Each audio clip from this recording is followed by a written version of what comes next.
Então vamos fazendo aqueles vídeos mais teóricos, mais carregados, sobre como a privatização das fronteiras é a solução para problemas de segurança e de imigração. Vamos lá.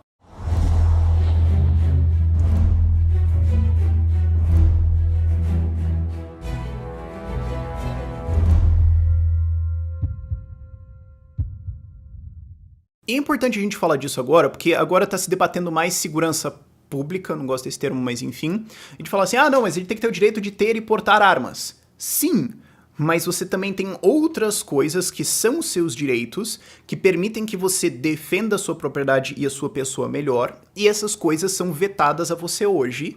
Elas são estatizadas e elas deveriam ser privatizadas para você. E a mesma coisa vai para a imigração. A galera fala, ah, mas é que tem agora problemas venezuelanos e tudo mais.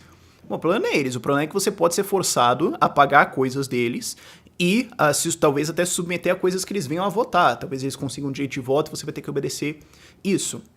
E esse é um problema de uma associação forçada, porque você não pode criar uma fronteira entre você e essas pessoas. Não só uma fronteira física, mas fronteiras em outras coisas, em outras coisas de não associação. Você é obrigado a se associar.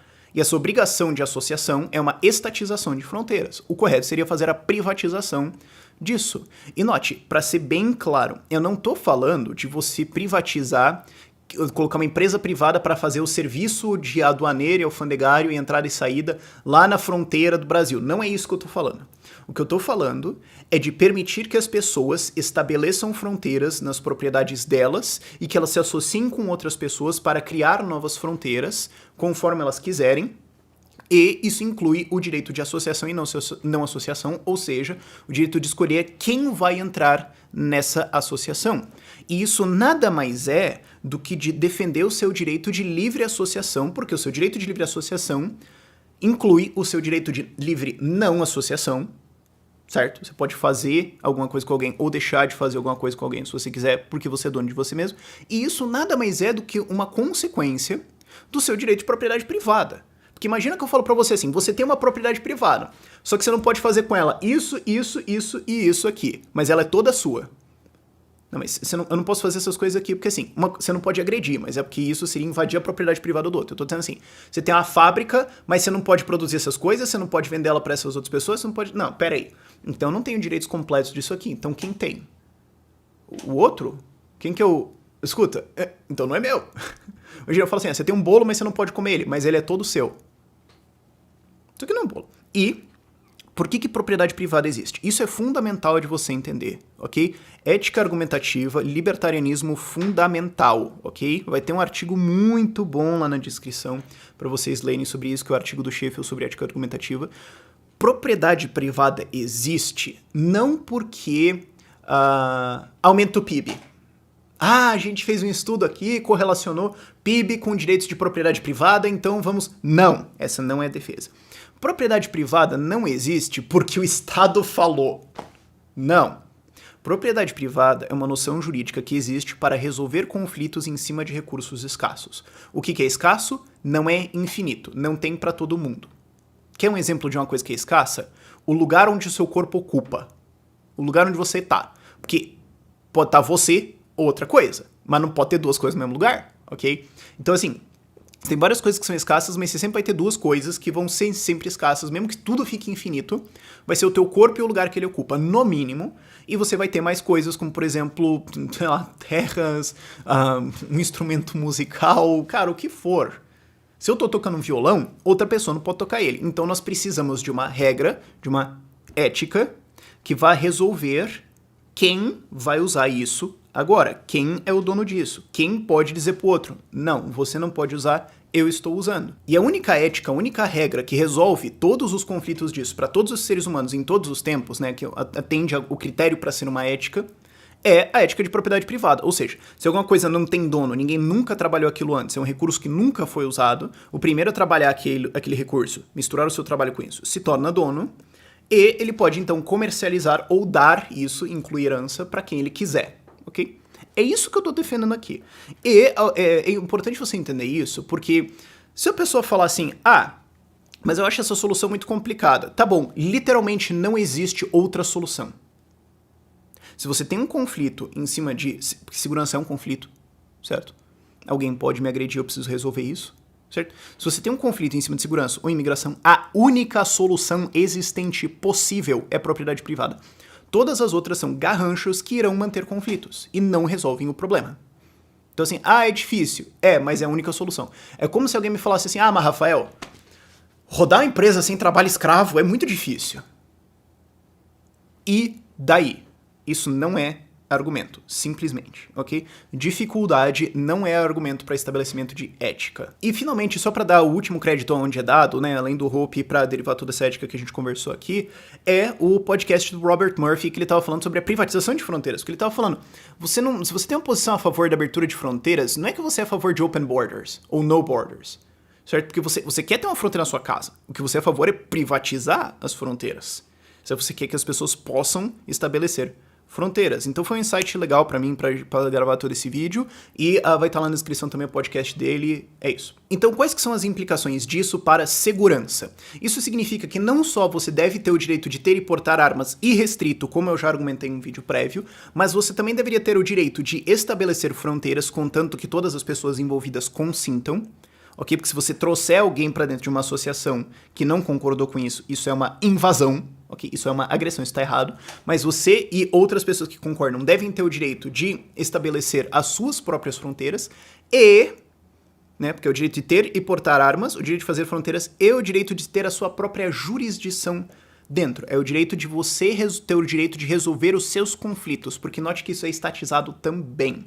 Você não pode resolver os seus conflitos com outra pessoa sem que o Estado antes ou abra mão do direito suposto dele, o que é um absurdo completo de fazer isso, ou sem que o Estado te proíba de resolver isso e resolva ele mesmo, da forma dele, da metodologia dele, e impõe os custos em cima de você, ou seja, você vai ser obrigado a pagar pelo sistema dele e obrigado a pagar pela cadeia o que for que o Estado achar que você tem que fazer por causa do crime que foi contra você. O direito é seu de restituição, não é do Estado. Então o que isso implicaria na prática? Isso implicaria que você tem, sim, como eu já argumentei antes, tá o vídeo lá, o direito de posse e propriedade de armas, mas também, se uma pequena comunidade, não tem motivo para ser uma pequena, mas enfim, é mais fácil visualizar isso, ou um bairro, ou uma cidade inteira, por consenso, ok? Consenso, 100% concordou.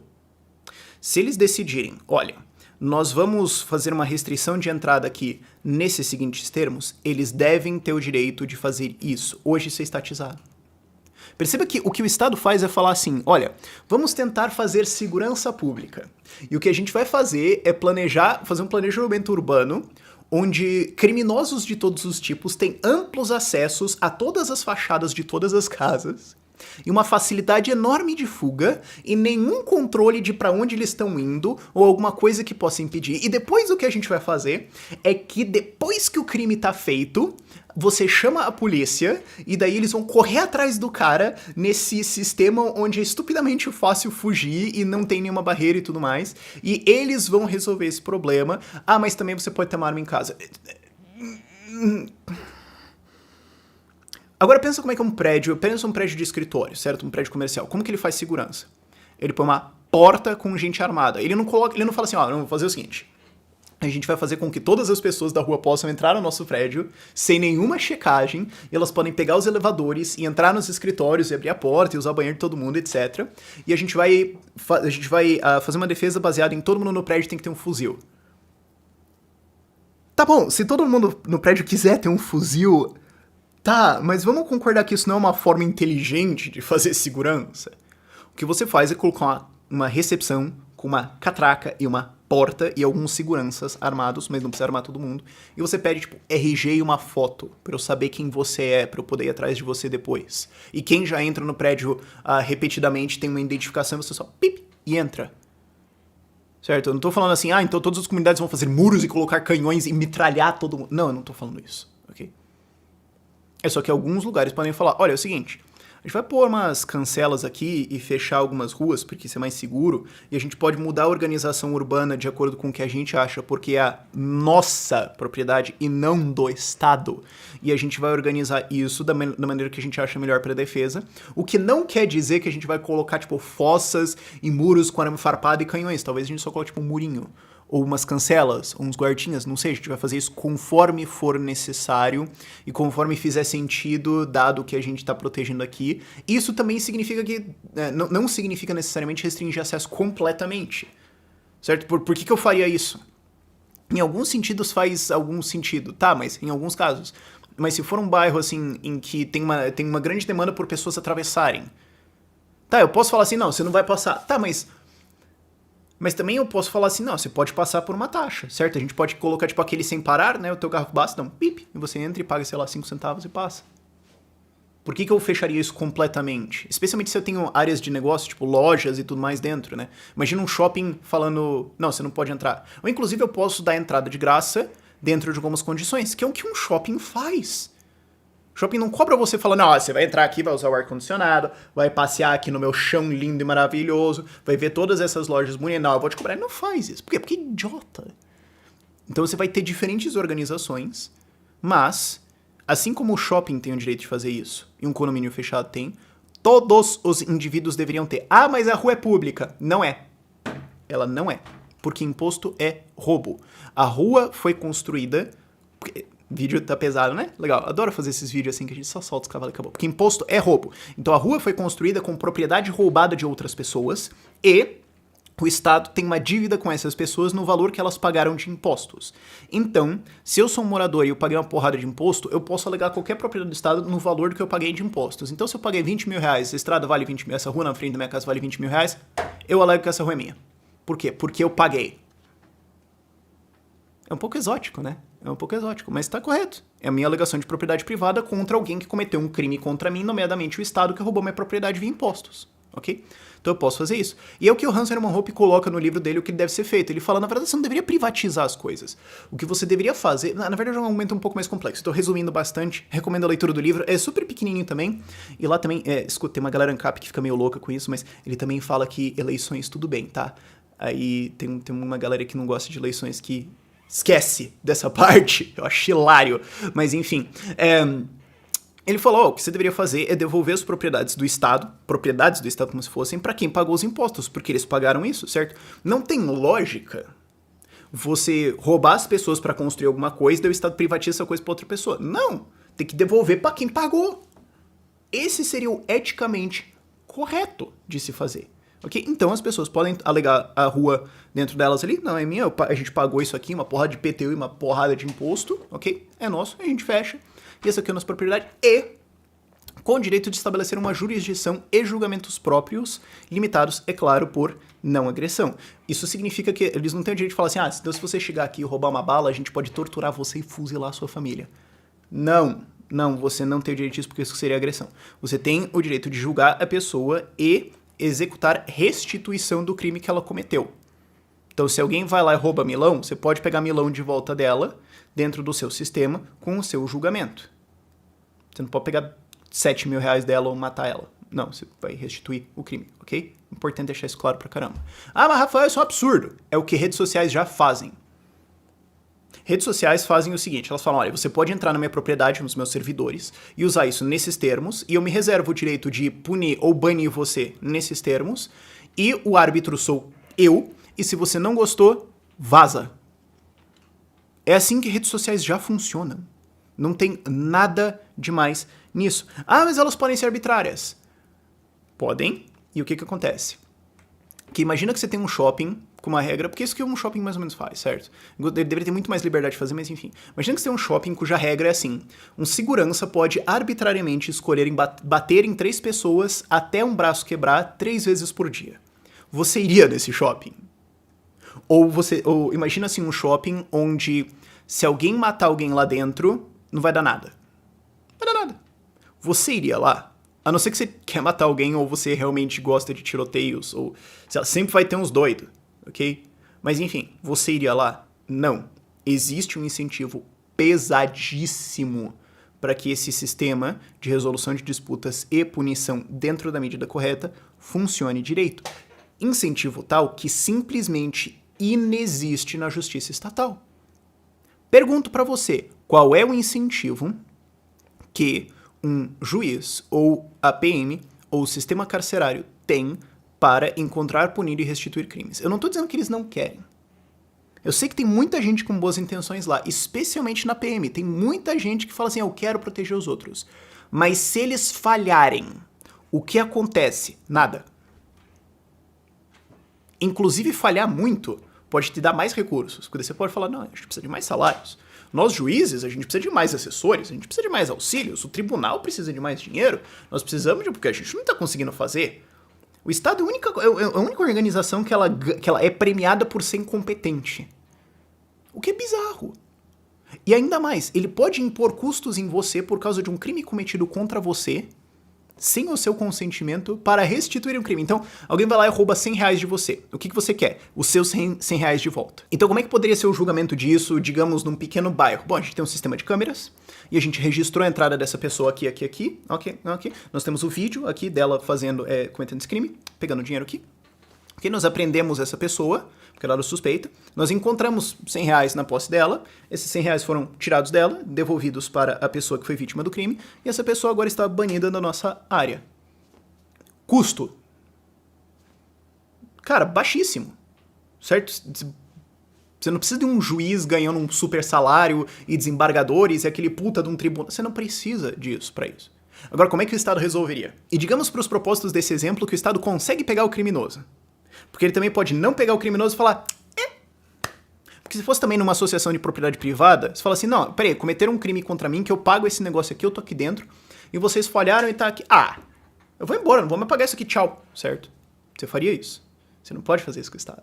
Então, mas digamos no exemplo que o Estado pega o criminoso. Então agora ele vai arrastar o cara para um tribunal. Primeiro que vai ficar lá na delegacia lá um tempão, esperando o julgamento.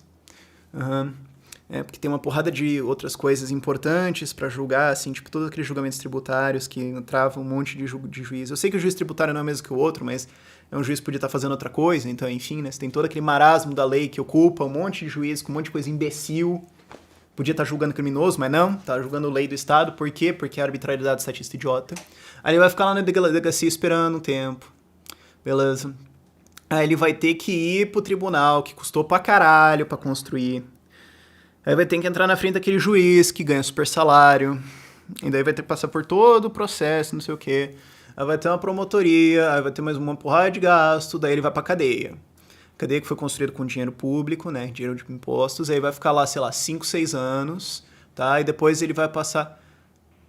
No fim das contas, você perdeu mais do que o seu 100zão só pra pagar essa zona. Entendeu?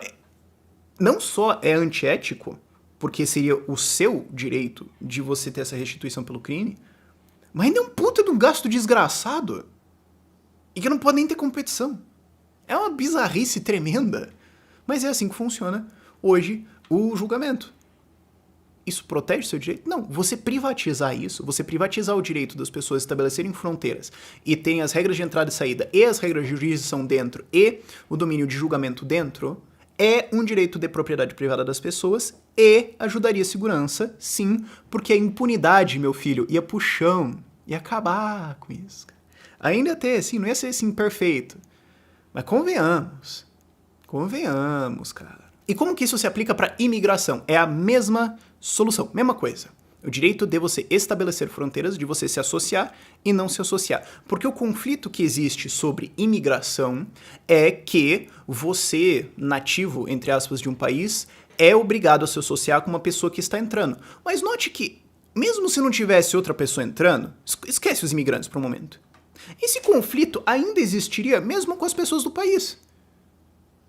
Na verdade, eu provavelmente teria muito mais em comum com alguns imigrantes do que eu tenho com outras pessoas que têm visões políticas completamente opostas às minhas.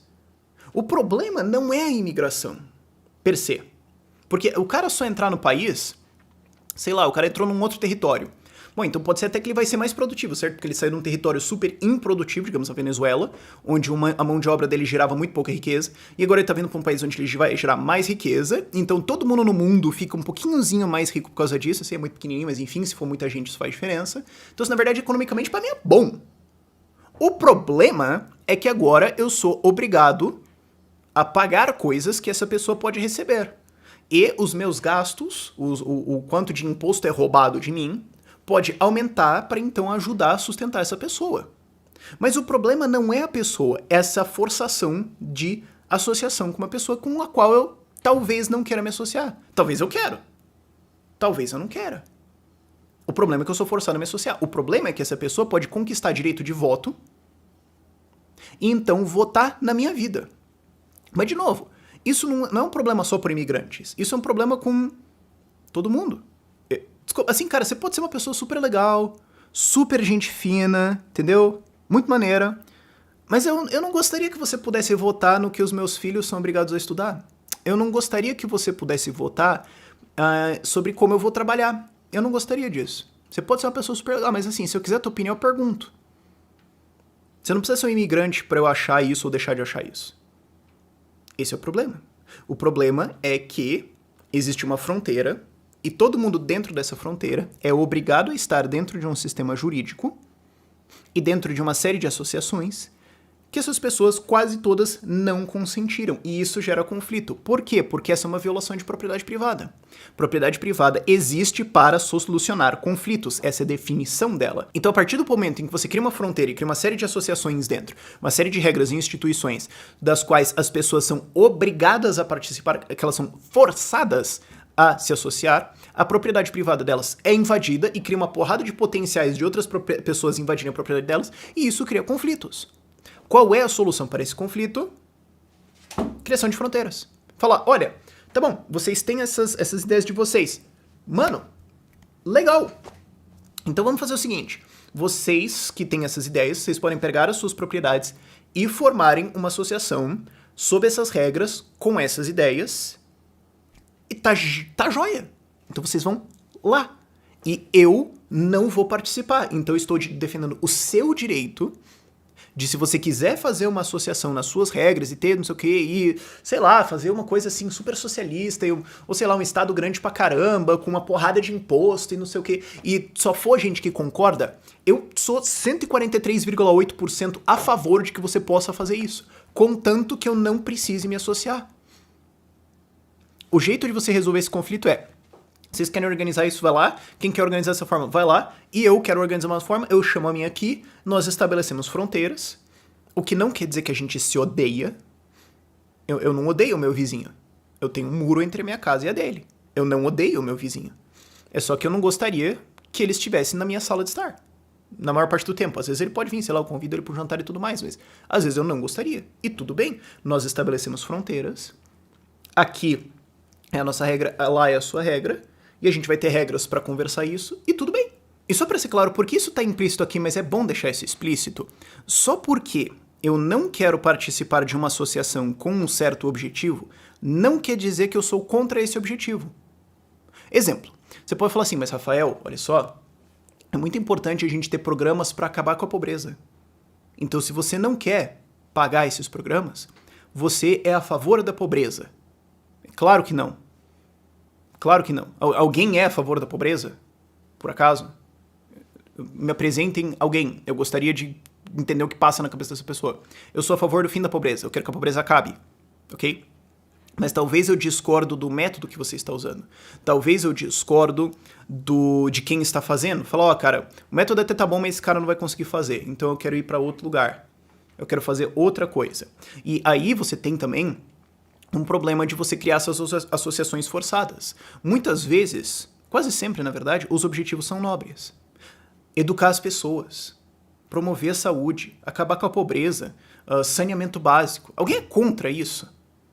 Mas o que acontece quando você força uma fronteira e força as pessoas a participarem dessa instituição é que você está dizendo assim, nós queremos acabar com esse problema.